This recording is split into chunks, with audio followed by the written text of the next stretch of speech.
Today's episode, we are going to be busting myths. The myth of the manhunter. How females in prehistoric times were huntresses pretty much in the same capacity and facets that men were. And then I'm going to be going through a couple of really amazing finds that contributes in this study. Stick around, like, subscribe, enjoy the ride.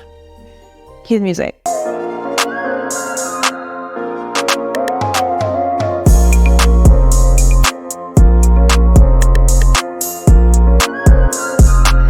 This episode, just quick housekeeping, is sponsored by Caesar Archivum. That is my jewelry company. And on brand, one of our top selling products is our longsword.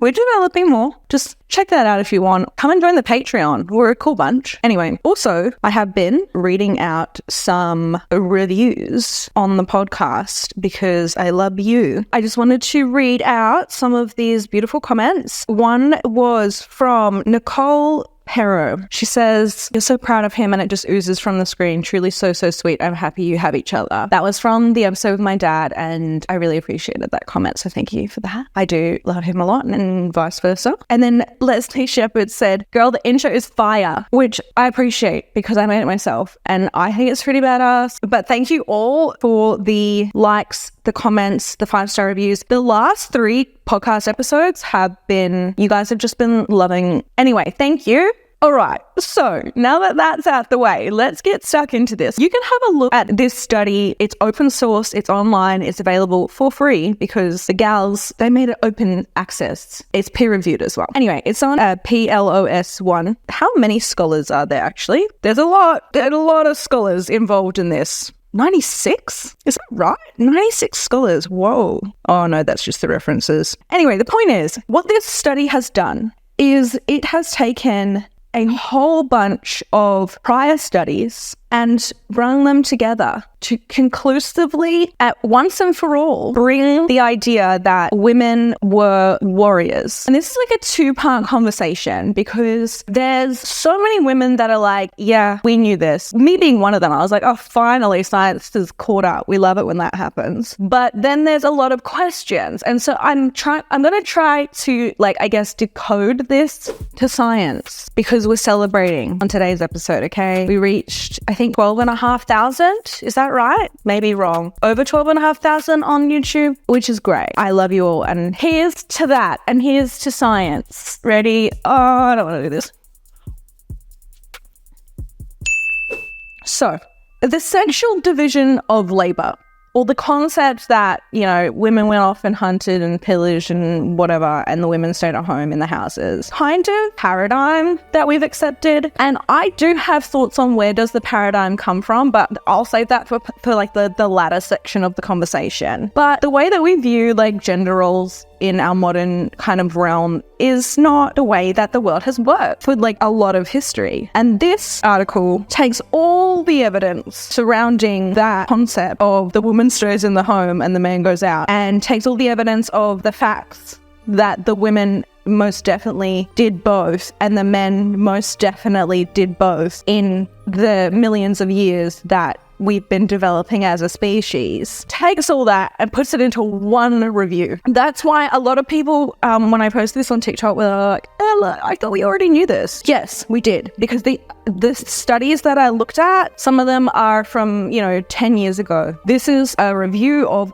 all of those studies in one place to conclusively come to some myth-busting equilibrium or whatever you want to call it, right? If some of these studies sound familiar, that's why. Evidence from the past 100 years, so they've looked at evidence, again, from archaeology, anthropology, blah, blah, blah, different dig sites, different remains, from 100 years supports the archaeological finds that women from a broad range of cultures intentionally hunted for subsistence. The results of this study says to the stereotypes of the patriarchy, which is hilarious, and we love that because the patriarchy hurts everyone, remember? Men included. I love men, but men are hurt by the patriarchy just as much as females are, okay? It's a stupid system. It doesn't work very well. Look around. Like Trump. You get... Anyway, the point is, look, this discourse in subculture, pop culture, I think is where it's most dangerous. If you, like, I mean, look, I don't have a microphone. I have like a lapel microphone. And yes, this is a podcast, and yes, I'm a female. But like, I don't know if you can see my big fancy degrees up there. Like, and I like to read books. But there's a lot of people that like will just jump in front of a microphone and start being like, biologically, blah, blah, blah, blah, blah, blah, blah, women are this and men need this and blah, da, da, da, da, da, da, da. And science doesn't check out, babes.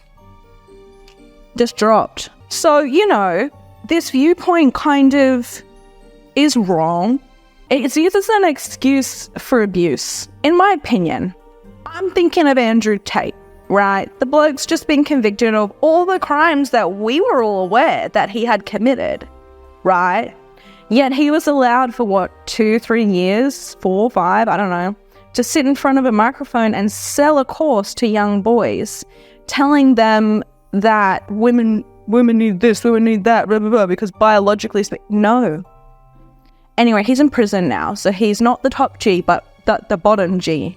I'm assured, because he did it, in fact, commit horrendous crimes. Do you see what I'm saying? But like the impact that has on the internet and therefore the broader scope of the society that we live in, that's not very good. The point is that this is fact. Citations included, right? People just spitting ideas about like biological needs and roles and whatever. Show me the evidence. Show me that you know that the mitochondria is the powerhouse of a cell.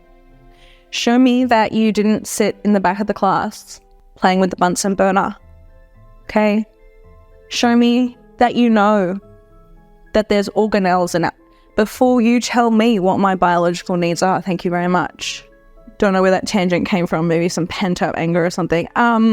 Okay, so again, as I mentioned, the methodology for this study was to take from a database which has, okay, so the database is an ethnographic atlas and it contains detailed information on over 1,400 human societies. And so they use that database of all these societies throughout time, which is a lot of societies. They then had a look, dug a little deeper, and took specifically 63 of those societies that were relevant to the study, and I'll like insert a picture of the map to get a diverse look at the world as a whole, if I can ad-lib. They didn't just focus on like one area of the world, they focused on multitudes around the globe. Not much in Russia, but you know, it's cold there, so like I can imagine archaeologists maybe. Anyway, there is, Africa, Asia, Australia, North America, Oceania, whatever. There's everywhere, all right? Pretty much all over the world, again, except like clearly Russia, it was not touched or not used in this. I don't know why. Probably would have been very cold back then. So anyway, they had a look at that, they compiled data, they analysed, then they reanalyzed on studies that had been reanalyzed. So let's get into the discussion, or the introduction if you will, on some of the prominent discoveries that we used in this study. So one is the 9,000-year-old burial located in the highlands of Peru. This burial was 9,000 years old, okay? So that's an old mummy. This included an adult female that had alongside her a toolkit that consisted of stone projectiles and, I guess, animal processing, butchering equipment, right? Now, researchers previously assumed that stone projectiles buried alongside males are hunting tools, right? Pretty much that's just it. Like, if it's a male skeleton, they're like, yep, cool, he was a hunter. But when it's a female, it's like, oh, what if? And then they start getting all creative. But like, why? And so that's what this study said, is why do we do that? Because it's pretty clear that, anyway, so what they did was they went in and then they looked at the available, look, I'm not a scientist, but I assume it was something to do with microscopes and probably DNA. I can't say this word. Genomes. the study of genomes, whatever. Anyway, so that's just one 9,000-year-old Peru lady. Again, I've mentioned this in the past. I have an episode on Queen Aman-Iranas, who was from a long lineage of female warrior queens in Nubia. I've done a episode on Olga of Kiev. And if you go back, you'll find episodes on a multitude of different women, like Tamiris of the Masajitai people come to mind, right? They were literally they were known for their projectile skills. And then what also comes to mind is there was a recent find, which it was basically, why did Homo sapiens or like modern humans outlive or out-survive like the Neanderthals? Like we definitely got into bed with each other for sure, and the Denisovians, but there is this now new study that proposes, due to different finds, that it was due to projectiles, right? And the good thing about projectiles, and we're talking about arrows, right? Stone throwing things, slingshots, I don't know. Just anything that, like, bow and arrow, right? Because then it does not matter at all your physical size and strength in hunting. If anything, it requires strategy. It requires intuition. It requires training. It requires sleuthing. It requires being able to understand droppings and scats and tracks. And you know what I mean? You know what I'm saying?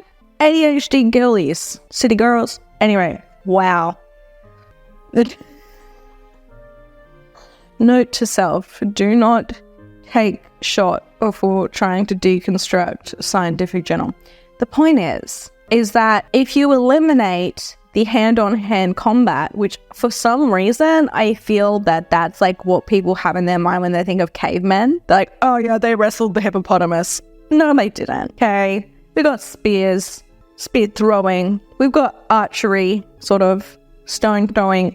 All of these women from history that we never talk about happen to be from, not all of them, that's wrong, but like I'm just thinking about like Queen Aman-Iranas. They were literally by the Egyptians called the archers, I believe that's what, or like prolific at archery, right? Tamiris, who ruled the Eurasian steppes, her people rode on horseback and were prolific archers. Because when you're at distance from whoever or whatever you need to kill, it's irrelevant the size of your frame.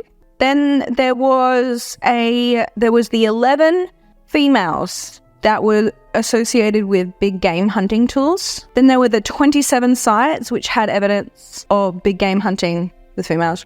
There were a plethora of tools, and even tools associated with not so much hunting but warfare, because it turns out that women were warriors and arguably still are. I love that quote, like, whatever you can do, I can do bleeding. It's like I literally remember being like wheeled out of like my first birth, which I almost died in, like trigger warning, whatever. And I was like, that was war. I remember like literally saying to like the man that was wheeling my like little hospital bed thing, I was like, women are warriors. How do we do this? And so I feel like when you have experience, that was my first one. The second was just the same. I was like, holy crap, like we are strong. What I'm saying is that none of the girlies are confused by this, but the boys might be. Okay. So anyway, they took all this data from years and years and years of study, and they also have taken data that was previously just like not correct. So for instance, there was one burial out of the many different individuals that they studied that was just always assumed to be a male, because it was from the Viking era and she was buried with a sword, which was a soldier's burial. That's obviously not the correct term because of the time, but you know, the men of the time were buried with their weapon. So they just assumed. Anyway, then they went back and did actual analysis and they're like, oh shit, this is a girl. And then they were like, oh, well, it's probably just for decoration, right? No.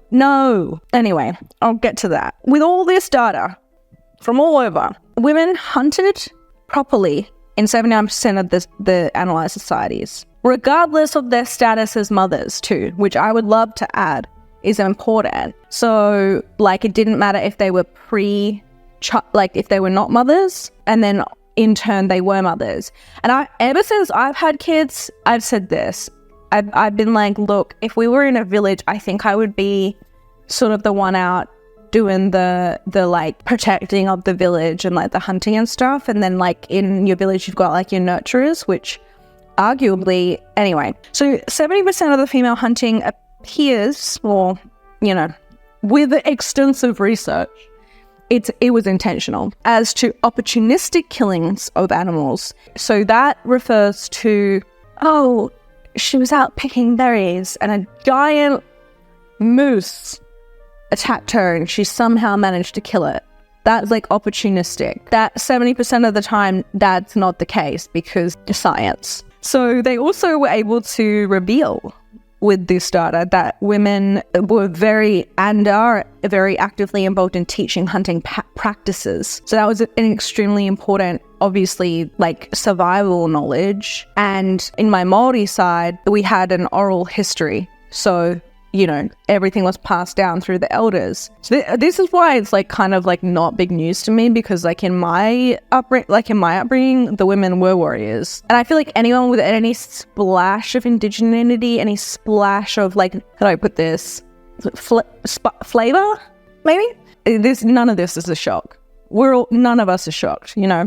So the findings found that women, even in foraging societies, were skilled hunters and played instrumental roles in the practice. And that debunks the long-held perception of women belong in the kitchen because who's going to get the meat?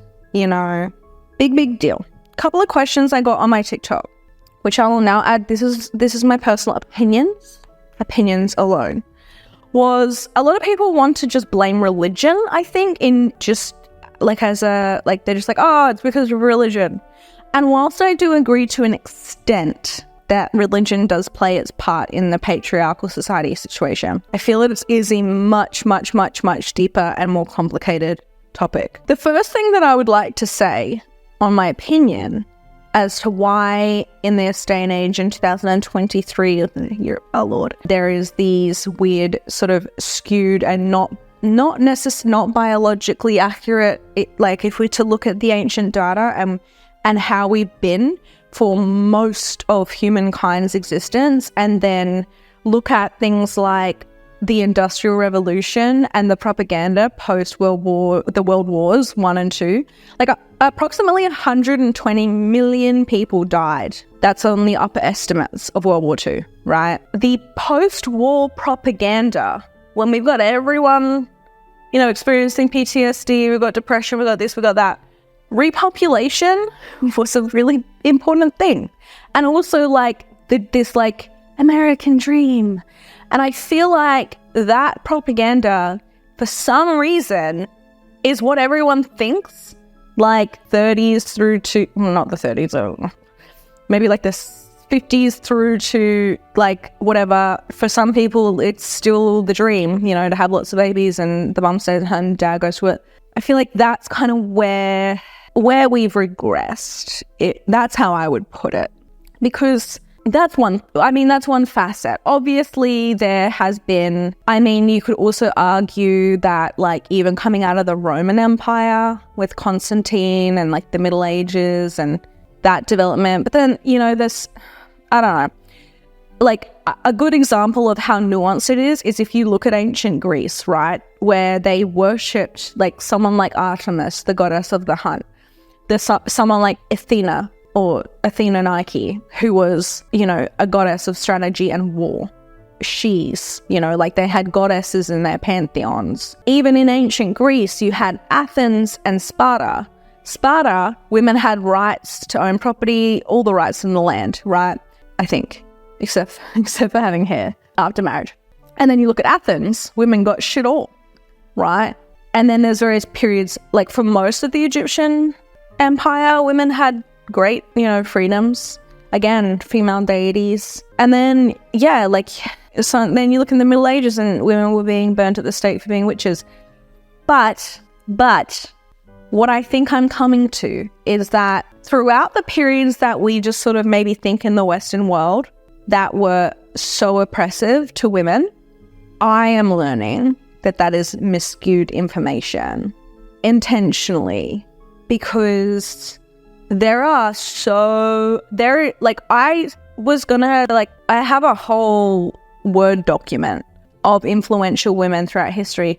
And I'm not talking prehistoric. This article that I was reading out, that's looking at prehistoric societies. I'm talking about in recent history. So many female leaders, and it's almost as if the history books have been rewritten to completely eradicate that, and to make it seem as if a female leader was an anomaly, when in reality, we know. And I think a really good example of that is the everyone knows Cleopatra, right? But how many people know of the Nubian kingdom, and how many warrior queens dominated for literally, I think, and this is at the top of my head, for 4,000 years, that kingdom thrived? 4,000 years.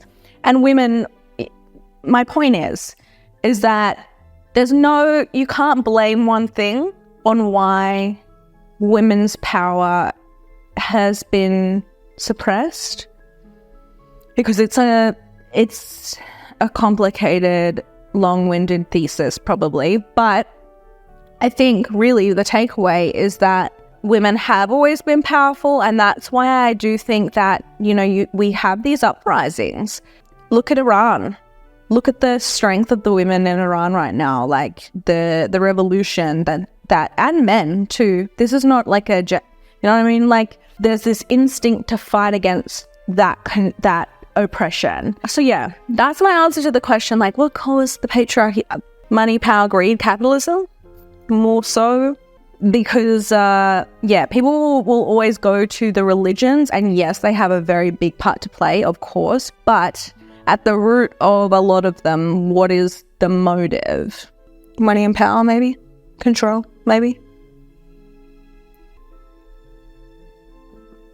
I don't know. And I think there's also, broadly, this is not about women. This is about, like I said, this is about every human on every spectrum of the... You feel like maybe we need to stop this. If we thought more not in dichotomies, not in black and white, not in binary thinking, but more on a spectrum, girl, we'd be so much better off. It's everything. Anyway, I'm this whole podcast episode is just one big rant. I'm just going to leave it there. Again, thank you for joining. I don't even know if I got a decent point across in this, but I would suggest going and reading the article. I would suggest watching my previous episodes on female warriors, and if this resonates with you as any form of human being, well, there you go, because it's what we've come from. It's who we are. Anyway, thanks for joining. I'll just see you next time. Please subscribe, comment, I guess, or a question or whatever. Bye.